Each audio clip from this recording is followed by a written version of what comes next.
Jika orang Inggris mengucapkan good morning, Jika orang Korea mengucapkan annyeonghaseyo. dan jika orang Jepang mengucapkan konnichiwa.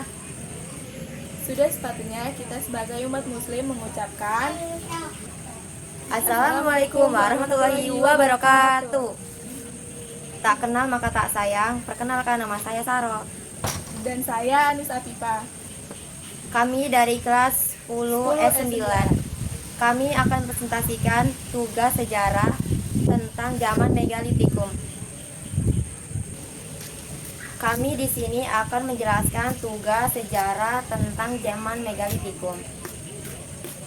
Jadi, zaman Megalitikum adalah masa ketika manusia sudah mulai bikin bangunan gede gitu. Tujuannya bukan gaya-gayaan, tapi buat upacara, makam, dan hal-hal kepercayaan. Masa ini muncul sekitar akhir zaman batu. Mulai dikenal pas manusia sudah hidup lebih tetap, enggak modern gitu. Jadi ciri-cirinya itu ada menggunakan batu besar sebagai bahan utama. Teknologi masih sederhana. Perkembangannya ketika manusia sudah hidup menetap, berkaitan erat dengan kepercayaan akan roh nenek moyang. Mulai berkembang sistem sosial karena membangun megalitikum memerlukan kerjasama banyak orang.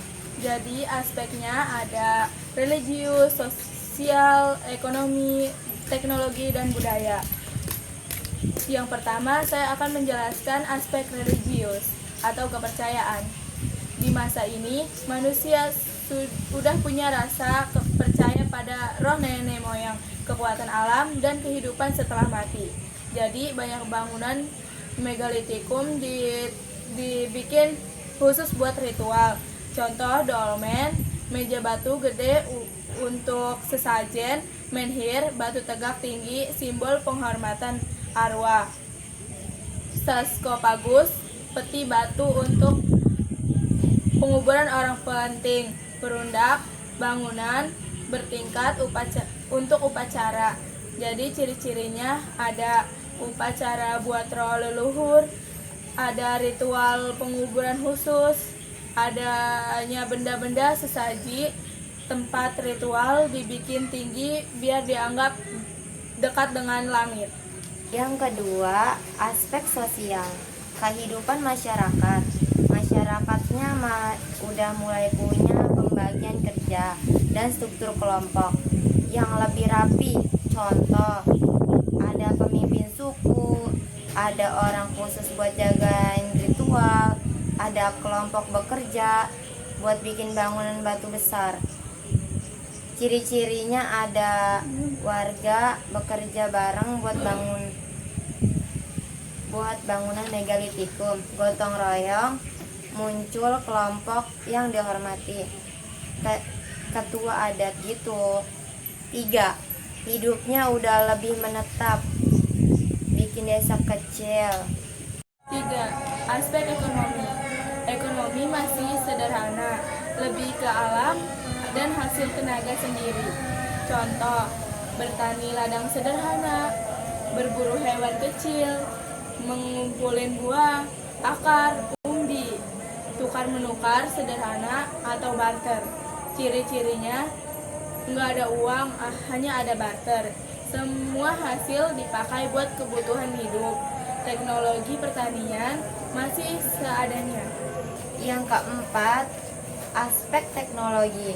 Teknologinya masih basic, tapi udah cukup maju buat bikin batu besar yang berat banget. Contohnya, alat batu untuk memahat dan memotong. Teknik mengangkat batu besar pakai kayu, menyangga, atau tali. Membuat batu menjadi meja, kubur, atau monumen. Ciri-ciri ada alat dari batu masih besar, masih kasar, bukan yang halus kayak zaman berikutnya. Banyak alat batu dari batu besar Manusia udah mengerti cara mengatur tenaga kata kerja kelompok. Yang kelima, aspek budaya. Budayanya masih dipengaruhi rasa hormat kepada leluhur dan alam.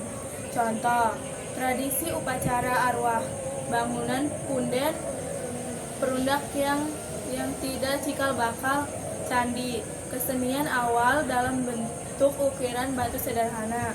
Ciri-ciri budaya penghormatan nenek moyang kuat banget, banyak ritual, sesaji, dan simbol-simbol kepercayaan. Muncul tradisi arsitektur awal dari batu. Contoh bangunan megalitikum di Indonesia. Punden, perundak, contoh di Lebak, Cibeduk, Banten. Dolmen, Sumatera Selatan. Sarkofagus di Bali. Menhir di Nias, Sumba. Kubur batu di Sumba. Ciri utama zaman megalitikum. 1. Manusia bikin bangunan dari batu ukuran raksasa. 2. Dipakai untuk ritual, kuburan, dan penghormatan roh. 3. Hidup lebih menetap. 4.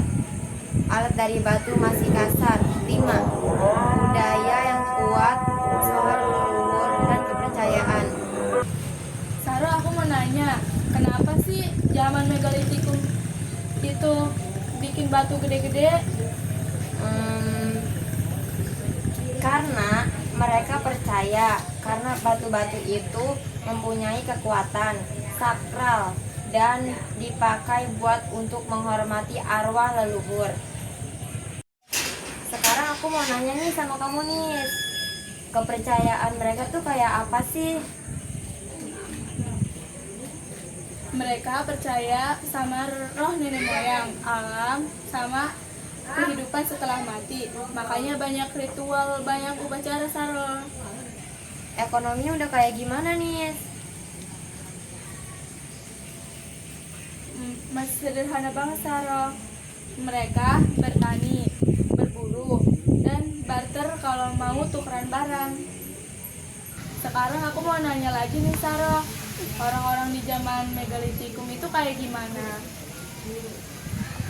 Jadi mereka hidup lebih menetap nih, tinggal di desa kecil gitu, kayak kerja bareng-bareng dan udah punya pembagian tugasnya kayak pemimpin suku atau penjaga ritual gitu. Oh, jadi orang-orang di zaman megalitikum itu kayak gitu ya, Sarah? Iya,